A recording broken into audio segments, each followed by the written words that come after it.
நான் 2 hours late வந்தேன். நான் 2:45 க்கு வந்தேன். நான் அதை கண்டிட்டு நான் போகலாம் தானே. அப்ப யார் ஓபன் பண்ணேன் வீடு.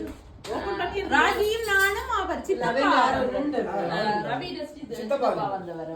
மகேஷ் அதே மகேஷ் கேம்பஸ் நான் மகேஷ் ரெகக்னைஸ் பண்ணிட்டு உங்களை எதிர்பார்க்கல. அது அடுத்த பிரச்சனை.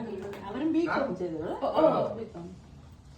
அந்த டக்கண்டா அந்த கொஞ்ச நேரம் தெரியல டக்கண்டா அப்புறம் தெரிஞ்சிட்டது. ஆனா யூடியூப்ல வர விருப்பம் இல்லாதாக்கள் சொல்லுங்க. நான் போட இல்ல. இல்ல மோத காட்டுங்க. மாதவி போட்டோல வீடியோ. வாய் மோத காட்டு. படம் எடுத்து வந்து. நீ என்ன வீடியோ எடுக்கறியா? இவ்வளவு தீல போட